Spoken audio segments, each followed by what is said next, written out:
Hello everyone, स्वागत है आपका फिर से अपनी यूट्यूब चैनल वेलकम सर पर।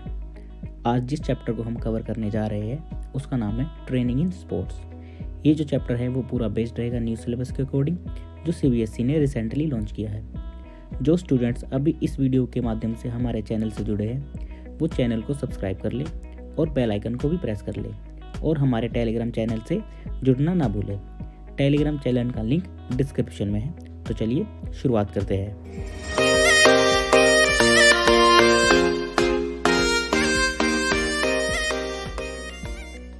इस चैप्टर में हम जो टॉपिक कवर करने वाले हैं वह है strength, endurance, speed, flexibility and coordinative abilities. इनकी डेफिनेशन, इनके टाइप्स और इनको इम्प्रूव करने के मेथड्स। आइए अब देख लेते हैं स्पोर्ट्स ट्रेनिंग क्या होती है। उससे पहले हम जान लेते हैं ट्रेनिंग क्या होती है।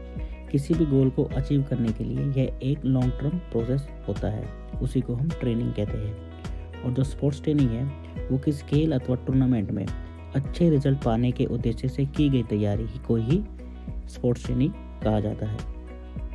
आइए अब हम देख लेते हैं स्ट्रेंथ क्या होती है। The ability of a muscle to get overcome resistance, यानी कि किसी भी प्रतिरोध का सामना करने की मांसपेशियों की योग्यता को ही शक्ति कहते हैं। यहाँ पर हमने एक नीचे डेफिनेशन लिखी है पैरों के अनुसार।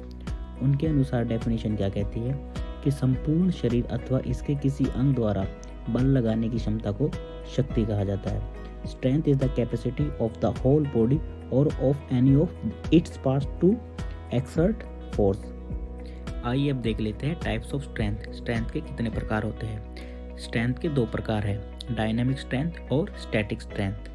डायनामिक स्ट्रेंथ को हिंदी में गतिशील शक्ति भी कहते हैं। इस प्रकार की शक्ति को आइसोटोनिक शक्ति भी कहते हैं। किसी फिजिकल एक्टिविटी जैसे कि पुलअप्स और पुशअप्स को करने में गतिशील शक्ति का प्रयोग होता है। हालांकि इस प्रकार की क्रियाओं को ज़्यादा देर तक करने के कारण मांसपेशियों की गतिशीलता में कमी आने लगती है, जिसके कारण कुछ देर बाद मांसपेशियां और अधिक कार्य करने में सक्षम नहीं रहती। इसके भी कुछ सब पॉइंट्स हैं। इसमें सबसे पहला है मैक्सिमम स्ट्रेंथ, जिसको हम हिंदी में अधिकतम शक्ति भी कहते हैं। ऐसी शक्ति जो शरीर एक ही बारी में जुटा ले उसे हम मैक्सिमम स्ट्रेंथ या अधिकतम शक्ति कहते हैं। इस प्रकार की शक्ति की आवश्यकता विशेष रूप से उन खेलों में होती है जिनमें अधिक प्रतिरोध यानी कि रेजिस्टेंस का सामना करना होता है, जैसे weight lifting, shot put, discus throw, hammer throw तथा जैवलिन थ्रो। जिम्नास्टिक तथा छोटी दूरी की दौड़ों में भी इस प्रकार की शक्ति की आवश्यकता केवल कुछ ही क्षणों के लिए होती है। अगली है एक्सप्लोसिव स्ट्रेंथ, जिसको हम हिंदी में विस्फोटक शक्ति भी कहते हैं। इस प्रकार की स्ट्रेंथ में फिजिकल स्ट्रेंथ और स्पीड के कॉम्बिनेशन के कारण तेज गति से फिजिकल एक्टिविटी करने की मसल्स की स्ट्रेंथ को एक्सप्लोसिव स्ट्रेंथ या विस्फोटक शक्ति कहते हैं।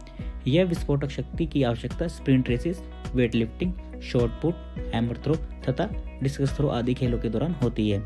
लंबी दौड़ों की शुरुआत के लिए भी इस प्रकार की शक्ति की आवश्यकता होती है।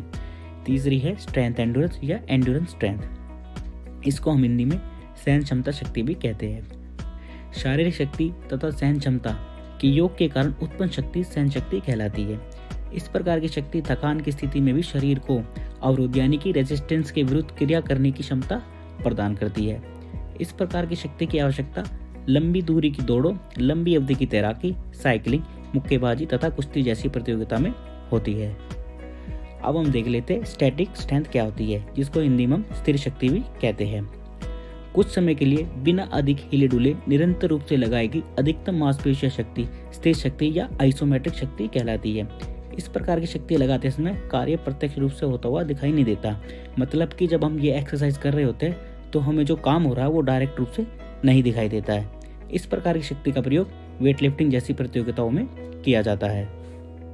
आइए अब देख लेते हैं methods for improving strength. Strength को इम्प्रूव करने की कौन कौन सी विधियाँ होती है। सबसे पहली है आइसोमेट्रिक एक्सरसाइज। लैटिन भाषा में आइसो का अर्थ होता है समान या स्थिर, वह मैट्रिक का अर्थ होता है लंबाई। इस प्रकार से आइसोमेट्रिक का अर्थ हुआ समान या स्थिर लंबाई, अर्थात जिन क्रियाकलापों को करने से मसल्स की लंबाई में कोई परिवर्तन नहीं होता वे आइसोमेट्रिक एक्सरसाइज कहलाती है। ये ऐसे व्यायाम होते हैं जिनको करते समय क्रियाओं या गतियों को स्पष्ट रूप से नहीं देखा जा सकता। अर्थात इन व्यायामों में क्रिया तो होती है परंतु गति नहीं होती, इसलिए इन्हें गतिहीन व्यायाम भी कहते हैं। अगर हम इसके लाभ की बात करें तो हालांकि आइसोमेट्रिक व्यायाम खेलों में अधिक उपयोगी नहीं होते परंतु इन व्यायामों से स्थिर शक्ति का विकास होता है। इस प्रकार के व्यायाम जिम्नास्टिक जैसे खेलों के लिए उपयोगी होते हैं, क्योंकि इन खेलों में शरीर को कुछ देर तक एक ही मुद्रा में रोकना पड़ता है। अगली जो एक्सरसाइज है उसका नाम है आइसोटोनिक एक्सरसाइज। आइसोटोनिक व्यायामों में खिलाड़ियों के द्वारा किए गए व्यायामों की गतिविधियां प्रत्यक्ष रूप से दिखाई देती है। इन व्यायामों को करने से मांसपेशी संकोचन या शिथिलन होता है, यानी कि मसल कॉन्ट्रैक्शन तथा शिथिलन होता है, जिसके कारण मांसपेशी की लंबाई में परिवर्तन होता है।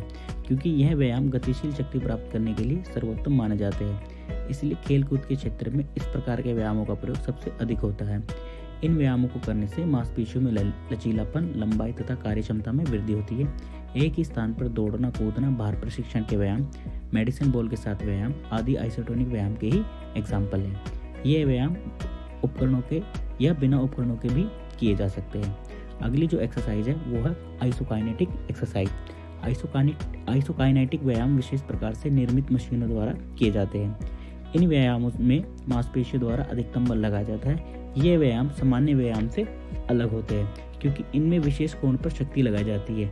इन व्यायामों में मसल कॉन्ट्रैक्शन बहुत स्पीड से होता है, इसलिए ये व्यायाम अधिक शक्ति तथा विस्फोटक शक्ति के विकास के उद्देश्य से किए जाते हैं। इन व्यायामों को निरंतर रूप से करने से शक्ति तथा सहन शक्ति का भी विकास होता है। इस प्रकार के व्यायाम जल संबंधी खेल जैसे तैराकी तथा नाव चलाने वाले खिलाड़ियों के लिए अधिक लाभदायक होते हैं।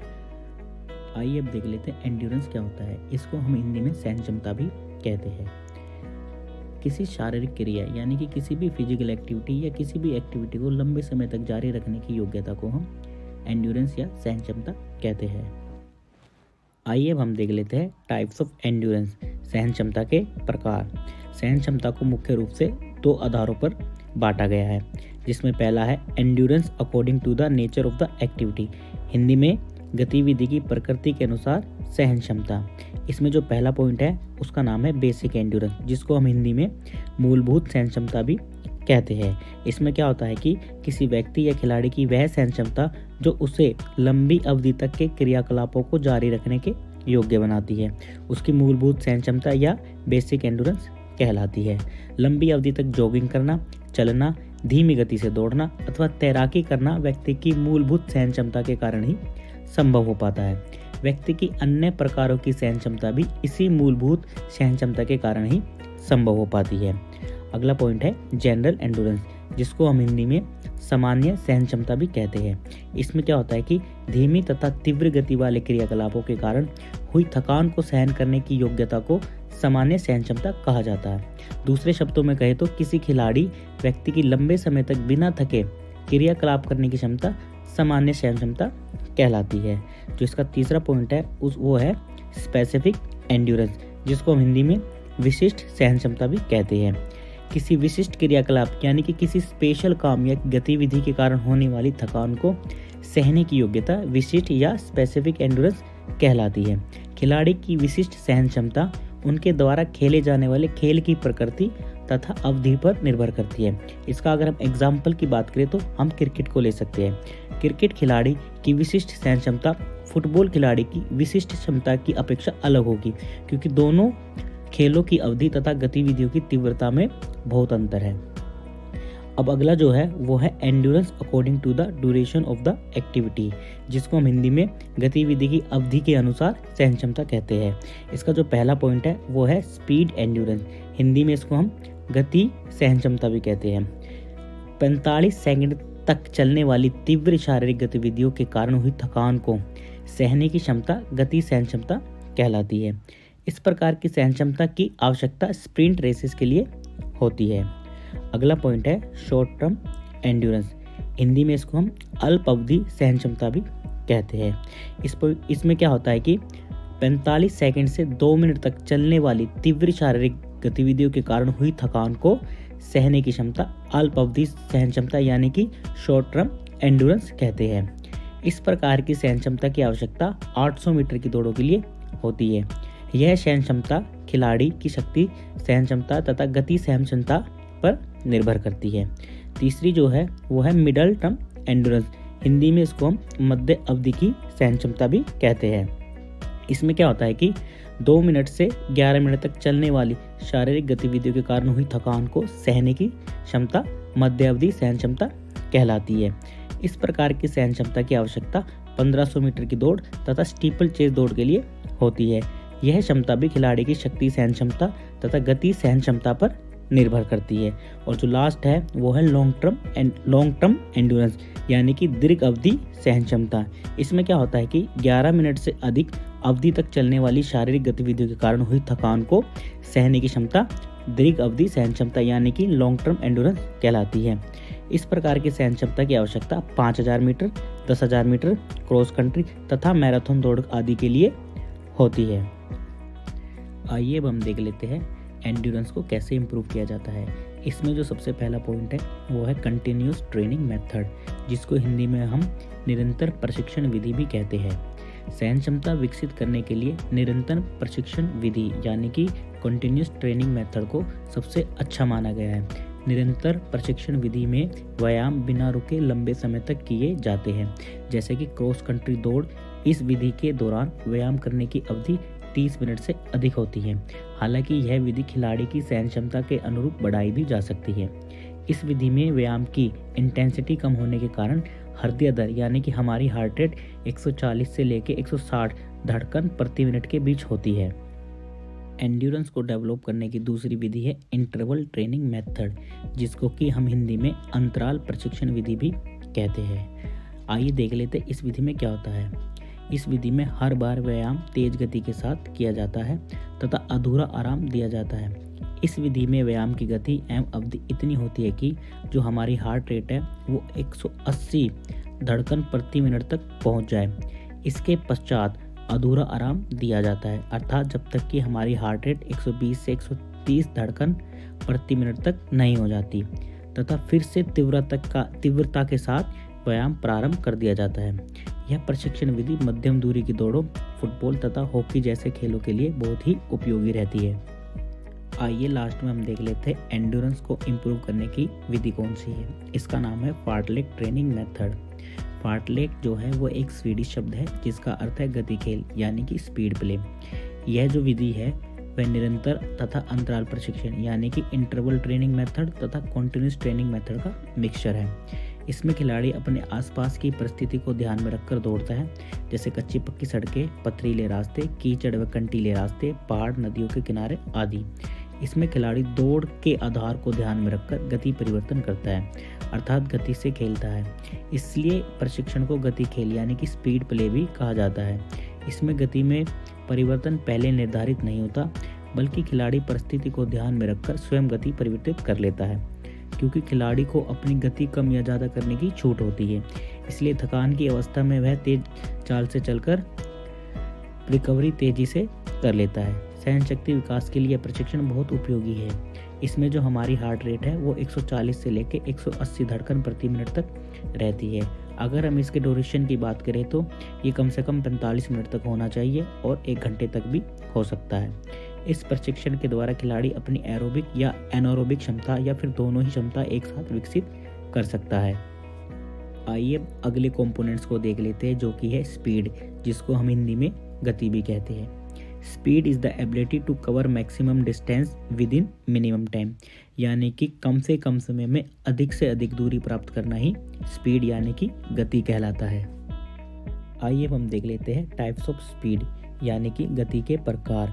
इसमें जो सबसे पहला पॉइंट है वो है रिएक्शन एबिलिटी, जिसको कि हम हिंदी में प्रतिक्रिया योग्यता भी कहते हैं। किसी कार्य अथवा संकेत के प्रति तुरंत प्रभावी प्रतिक्रिया व्यक्त करने की योग्यता को प्रतिक्रिया योग्यता कहते हैं। अगर हम एग्जाम्पल की बात करें तो किसी भी प्रकार की दौड़ में जो ऑफिशियल्स द्वारा गन, विसल या क्लैपर के माध्यम से संकेत दिया जाता है और उस ध्वनि को सुनकर सभी एथलीट दौड़ना शुरू कर देते हैं, उसी ही चीज़ को हम रिएक्शन एबिलिटी कहते हैं, क्योंकि उन्होंने जैसे ही क्लैपर की आवाज़ सुनी उन्होंने तुरंत दौड़ना शुरू कर दिया।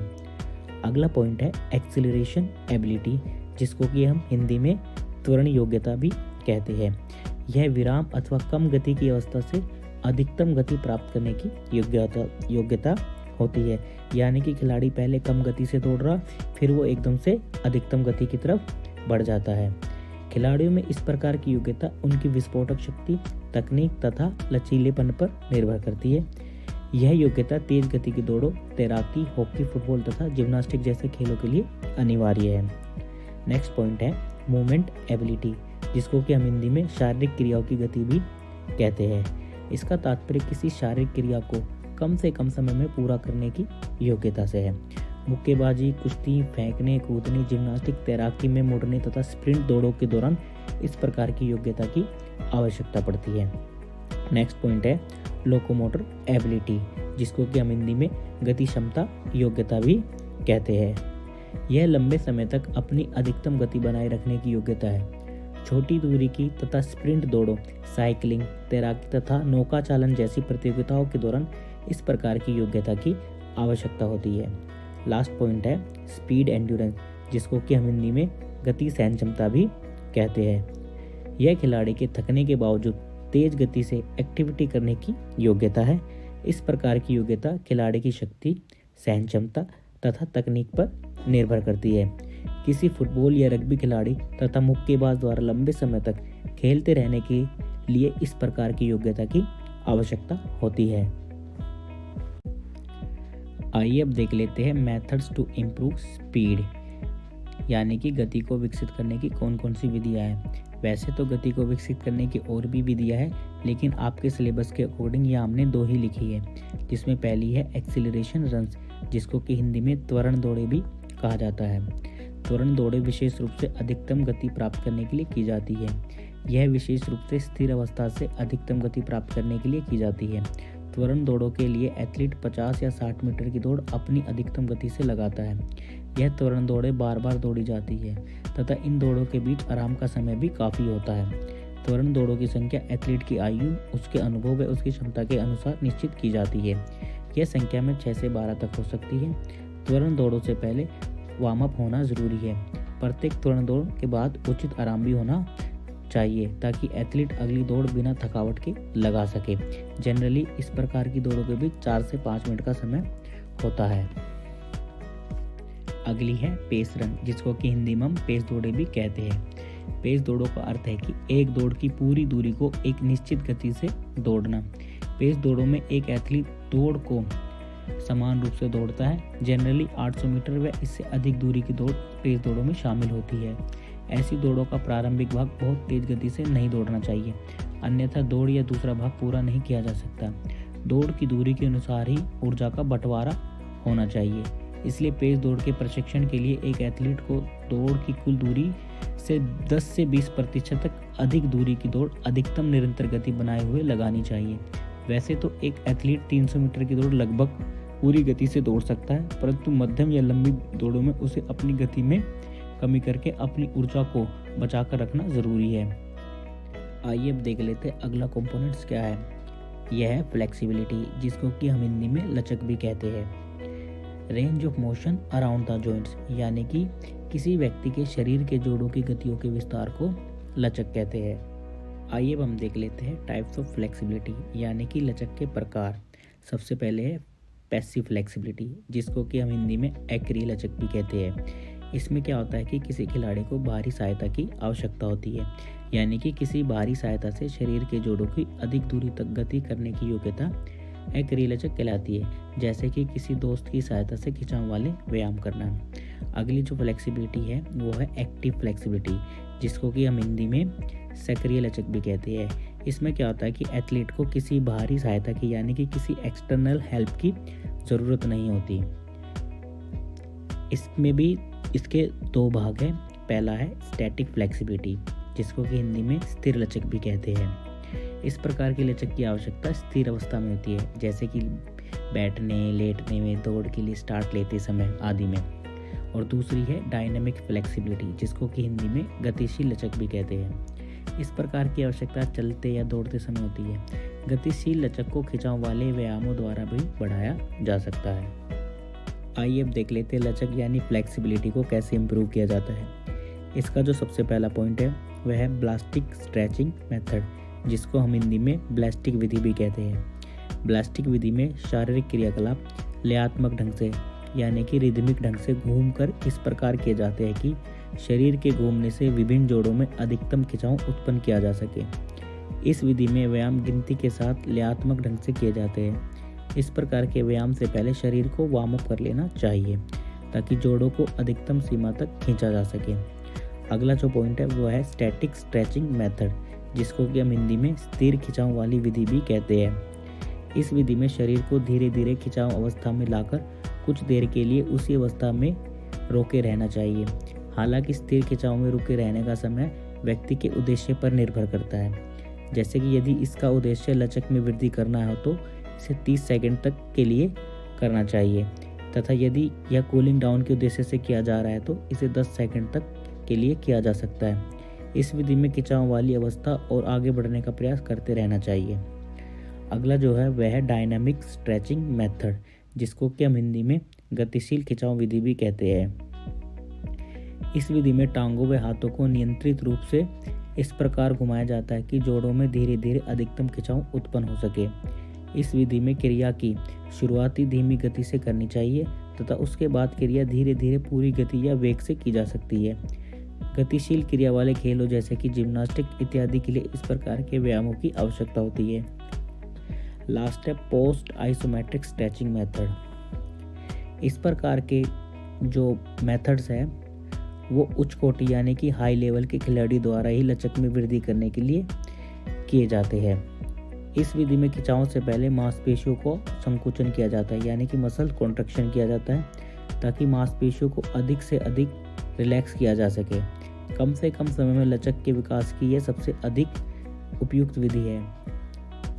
आइए हम अपना लास्ट कंपोनेंट्स को भी देख लेते हैं, जो कि है कोऑर्डिनेटिव एबिलिटीज, जिसको कि हम हिंदी में तालमेल संबंधी योग्यता भी कहते हैं। Coordinative abilities are those abilities which enables an individual to do various related activities properly and efficiently. Main coordinative abilities such as flow accuracy etc. यानी कि तालमेल संबंधी योग्यता व्यक्ति की ऐसी योग्यता होती है जो उसे विभिन्न गति क्रिया सुचारू तथा प्रभावशाली ढंग से करने के योग्य बनाती है।